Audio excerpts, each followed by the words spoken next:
What's going on, BabbleOnians? It's me, Songs of Rays, back with another synced video to bring to you, and today we are going to be looking at my personal choice for the best weapons to take into Nerva Runs, the dedicated PvP mode for synced. Now, this list will be looking at both the squad and solo modes, factoring in what works well in team compositions, as well as one-on-one gunfights. As much as I wanted to do some DPS values and some TTKs for the guns, the only reliable items I do have are the stats for PvE and the basic handling values, so a lot of this will end up being mostly subjective to my opinion, and we'll look to refresh this once we have access to those PvP statistics. But with all that said and done, let's start right into it.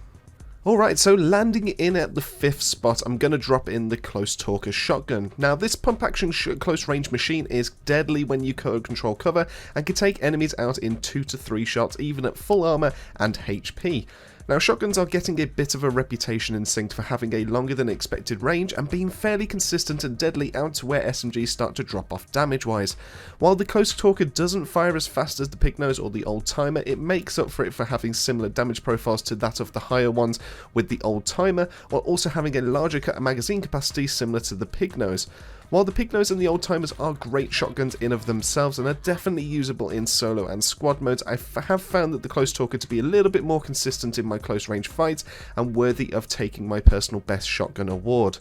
While I don't personally recommend taking this out as your main gun into the Meridian, I much prefer to pick up a floor variant if you can find one. What I would do is, if you were to stick by it, then slap on that choke attachment to be able to help reduce that spread for the pellets to have a nice tighter area so more of the shots land for higher damage and run at knocking potential. Tips for getting the most out of this would be to use cover effectively, as the pump action between each shot is a great opportunity for enemies to get some shots in on you with no return fire. Pop out of cover for a blast or follow up from behind your Guardian or Crushing Nanos and use them as a bullet shields while you close the gap to maximise that pellet damage. If you can squeeze off an aimed over the shoulder shot, then this does tighten up your spread decently, and especially when moving, meaning you can land some chunky shots at close to medium range. Coming in at the 4th spot is probably the best of the automatic rifles in the game currently, and what we have there is we have the Old Reliable. Now, I did go back and forth a little between this and the Classic, but I do think that the Reliable offers a little bit more to the runner with its faster fire rate and its lower recoil, allowing it to be more versatile on range compared to the kick of the Classic, but the higher base damage. On top of that, having access to 5 attachments where 3 of them help to further reduce recoil compared to the Classic's 1 recoil helping attachment, it's clear to see why the Old Reliable is great at all ranges that you could run into. But while it can compete in all of these ranges, the only thing holding the Old Reliable back is not being a master at any range. In any case, its consistency is what makes it a great choice for any runners wanting decently fast kills and an accurate weapon to boot. If you're looking to get the gun up and running, it can do well with just the red dot sight on top, but adding in early attachments like the flash suppressor, the vertical foregrip and light stock will turn this from a nice gun into an absolute beamer on range. Our bronze medal has to go to my main weapon when I first started this beta, and currently my highest level gun, and what this will be is the Baller SMG. Now, when I first came across the Baller, I wasn't instantly taken back, but over time it did swing me around. Having a nice 875 rounds per minute and a relatively fast reload speed, the Baller SMG was the perfect up close and personal shredder I was looking for to pressure those snipers that couldn't handle the aggressive playstyle and couldn't land their shots from the dodge mechanics in game. But the real reason the Baller takes the top of the SMG category for me is having low recoil, especially compared to its closest competitor, which is the Enforcer. Now, this allows the Baller to be a nice hybrid between AR and SMG, taking on fights outside of the range of a usual SMG would, something that only one other gun can fill the role of right now, but still gives you the mobility and fast reloads that the SMGs bring to the table. Just note that while it can land the shots at these ranges, don't expect the same damage profiles that ARs can handle, as the drop-offs at range for SMGs across the board are pretty steep, but it can be a great way to delay an armor heal or to poke down a team before engaging.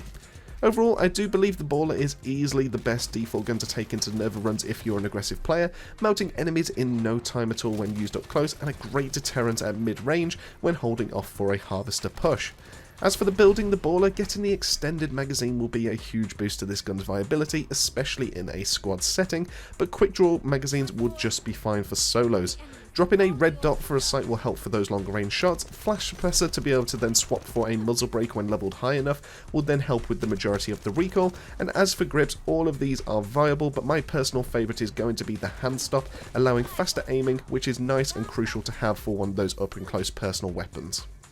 But before we announce the top 2, let's have a look at some honourable mentions, ones that, while great, just didn't have that extra edge to make it into the coveted top 5 slots. Now, in no particular order, first up we have the heavy hitter LMG. Out of the 2 LMGs in synced, the heavy hitter is just better than the high power in every place that it matters, with faster fire rates, better damage in PvE, which I do believe also transfers slightly over to PvP, and is also a great choice to level up ready for those PvE runs. While magnified optics and recoil helping attachments are missing, having up to 120 rounds in a mag is a lot of firepower to be able to put down range, and even more so when partnered up with the runner of park, meaning recoil reduces the longer you hold the fire button, and ammo can be added back to the mag with certain types of kills. Unfortunately, what holds the heavy hitter back currently is its slow handling, making you a target in open areas, but also it feels very difficult to land any weak point shots on runners, so its TTK does suffer compared to a lot of guns that are on this list. If those can be fixed, then the heavy hitter could easily bump itself up into viability, and especially as a support option. Next up, as an honorary shout out, the wow factor makes its way up here, packing a devastating punch and damage per shot value, an insane range, but clunky and slow handling, seeming to hold the runner back should they miss their shot. Now, this does commonly get compared to another item on this list, which we will be going into more detail with shortly, but the lower fire rate doesn't help against a team push or applying pressure as much as the other does, so I have to mark it down for that. And lastly, we have the Space Cadet, being more here as to keep an eye on rather than a breakout star currently. The Space Cadet is along the lines of what the Baller is, being a weird SMG and AR hybrid, but leaning more towards the AR side this time, boasting nice stability and ranges, but with the faster fire rate of an SMG.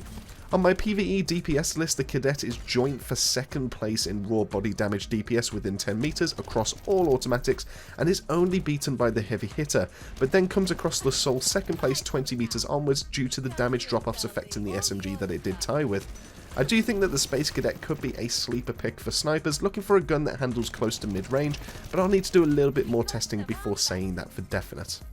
Moving on back to the list, our runner-up has a difficult one to be able to decide on, with both being meta-defining and prevalent in almost every single match that's taken place in the Meridian, but I have to found a little bit more consistency in my solo games with the number 1 pick. With that in mind, I have to give the silver medal to the Dragoon sniper rifle. If you've been living under a rock or you haven't played Synced Open Beta just yet, you'll notice the majority of gameplay creators are showing off will have a sniper glint at times, or players looking down a magnified sight their direction. 90% of the time it's easy to assume this will be a Dragoon rifle, with the rest made up of wow factors and maybe a small dash of wyverns and distant relative DMRs. Once you get a hand on the Dragoon rifle, it's not hard to see why it's so popular, with it being a nice consistent headshot machine and one of the easiest ways to down a runner from distance. Being unlocked early on for runner levels also goes a long way to its popularity, allowing you to take it into the Meridian early enough without having to rely on floor loot to be able to grab yourself a nice and kitted out one. This is why the majority will choose the Dragoon over the wow factor, as the latter is unlocked at level 50, taking some real dedication to be able to unlock, but also the Dragoon sports faster handling in reloading and fire rates, allowing the pressure to be applied more often. Dragoons can be a one-shot down to runners with level 1 armor and below, making them very lethal in early game when armor is scarce, but also do a chunk of body damage currently on body shots, enough to make a runner think twice about challenging you when their armor refills. What also helps the Dragoon to be so versatile comes in the range of playstyles its use can shine, most notably with nanos, as Guardians offer one-way shields to poke at teams of runners, suppressors hold off long-range attacks side by side with you when deployed, crushers can push runners out of cover for easy shots, and seers give you the wall hack scans needed to line up those shots when they do poke their heads out from cover. The Dragoon is an excellent weapon out in the Meridian, and you'd be foolish not to keep an eye on snipers at all times, especially with this gun out. If you're looking to set up your own Dragoon, we only have choices of muzzles and scopes. While magnifications are a personal preference, I would go for a 4x minimum to fit into the role of scouting and sniping, helping to pull off those headshots. As for muscles, it's not known just yet how much a suppressor hurts the damage profile of the Dragoon, leaving the flash suppressor as probably one of the safest bets to rock, helping with muzzle flame, as the recoil properties of the others do absolutely nothing to be able to help with this single shot rifle. And finally, we reach the top spot, the current best gun in all of Synced right now, in my personal opinion. Now, as I'm sure a few of you have already guessed with the Dragoon now currently out of the way, this must go to the Professional AR.